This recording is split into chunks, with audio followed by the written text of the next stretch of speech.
សួស្តីប៉ាប៉ាម៉ាក់បងប្អូនទាំងអស់គ្នានៅថ្ងៃនេះដែរគឺយើងបានវិលត្រឡប់មកជួបគ្នាសាជាថ្មីជាមួយនឹងអេពីសូតថ្មីរបស់យើងតើប៉ាម៉ាក់បងប្អូនទាំងអស់គ្នាធ្លាប់មានអារម្មណ៍ថាពេលដែលកូនធ្វើខុសយើងតែងតែខឹងចង់តែវាយនិយាយពាក្យមិនល្អទៅលើកូន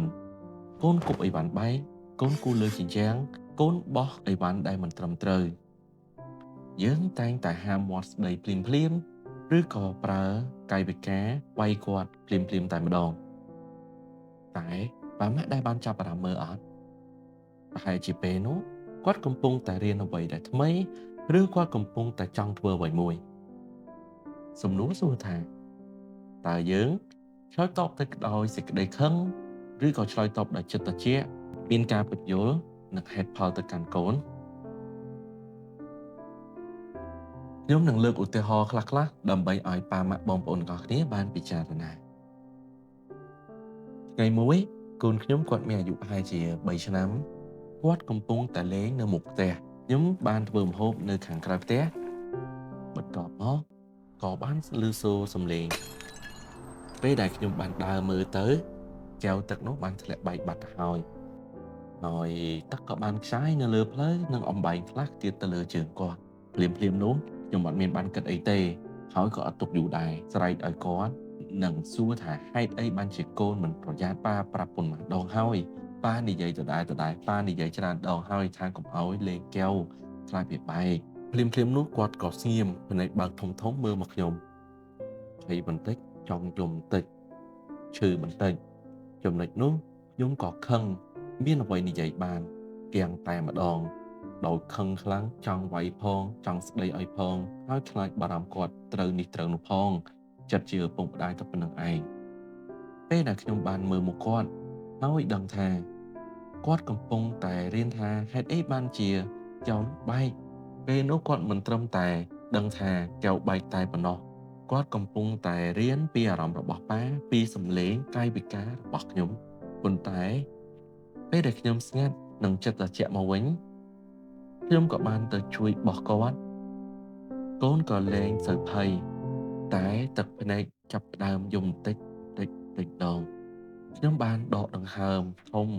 ហើយនិយាយទៅកាន់កូនដោយសេចក្តីទន់ភ្លន់ប៉ាមិនបានខឹងទេកូន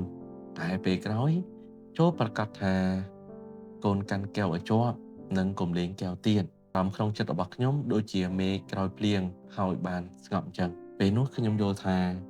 ការស្ដីអាចធ្វើឲ្យគាត់ខ្លាចនិងស្ដាប់ក៏ពិតមែនតែកូនមិនបានយល់ពីគោលបំណងដែលយើងចង់ប្រាប់ទៅកាន់គាត់មិនបានស្ដាប់ហេតុផលរបស់គាត់យើងត្រឹមតែខឹងហើយបានបញ្ចេញនៅសកម្មភាពឬក៏ពាក្យសម្ដីដែលមិនល្អទៅកាន់គាត់ដែលយើងមិនបានសួរហេតុផលទៅកាន់គាត់នោះទេមានថ្ងៃមួយទៀតគាត់ចាប់ផ្ដើមគូររូបហើយគាត់មិនបានយកกระดาษឬក៏សៀវភៅមកគូរតែប៉ុណ្ណោះបែរជាគាត់គូរលើជញ្ជាំងដោយខុសពីលើកមុនខ្ញុំបាននិយាយជាមួយគាត់ដោយសេចក្តីទន់ភ្លន់ហើយនិយាយទៅគាត់ថាហេតុអីបានជាកូននៅទីនេះគាត់ក៏និយាយថាដើម្បីឲ្យប៉ាម៉ាក់បានមើលងាយហើយពេលនោះខ្ញុំក៏ surprise ហើយក៏សើចថាក៏ស្ដីឲ្យគាត់ដែរថាជញ្ជាំងយើងពណ៌សផងហេតុអីបានជាកូនគូអញ្ចឹងហើយប៉ានឹងឲ្យកระดาษកូដឬក៏សិភៅដើម្បីឲ្យកូនគូហើយថ្ងៃបន្តមកគាត់ក៏បានសុំกระดาษពីខ្ញុំមុននឹងគូខ្ញុំគិតថាបើសិនជាថ្ងៃនោះខ្ញុំបានប្រើនៅសកម្មភាពបាយគាត់ឬក៏ស្រែកឲ្យគាត់ខ្លាំងប្រហែលជាខ្ញុំអត់បានស្ដាប់ហេតុផលគាត់ទៀតទេដោយសារតែចិត្តរបស់ខ្ញុំនឹងកំពុងតែខឹងគាត់ប្រហែលជាគាត់ក៏មិនសូវសប្បាយចិត្តជាមួយនឹងសកម្មភាពរបស់ខ្ញុំទៀតដែរហើយក៏គាត់ប្រហែលជាមានឱកាសជាច្រើនក៏គាត់មិនចង់គូររូបទៀតដែរដោយសារតែពេលដែលគាត់គូមានអារម្មណ៍ថាគាត់មានកំហុសដ៏ធំដែលប៉ាម៉ាក់គាត់កំពុងតែប្រើសកម្មភាពនិងកាយវិការមិនសមរម្យទៅកាន់គាត់តែពេលដែលយើងស្ដាប់គាត់មិនត្រឹមតែរៀនពីគាត់ក៏កំពុងតែស្វែងយល់ពីសកម្មភាពនិងកាយវិការនិងស្វែងយល់បន្ថែមពីអារម្មណ៍របស់ឪពុកម្ដាយផងដែរពេលដែលកូនធ្វើខុសតែងតែជាពេលមួយដែលយើងអាចបង្ហាញពីអ្វីដែលគាត់អាចរៀនក្នុងជីវិតរបស់គាត់ប្រចាំថ្ងៃគាត់រៀនពីរបៀបដោះស្រាយពេលខុសតាមរបៀបដែលយើងឆ្លើយតបដោយយើងស្ងៀមយើងប្រាប់ដោយទន់ភ្លន់អធ្យាស្រ័យគាត់នឹងរៀនពីសេចក្តីស្ងប់និងការទទួលខុសត្រូវ ហើយប៉ាប៉ាម៉ាក់ម៉ាក់បងប្អូនដឹងទេ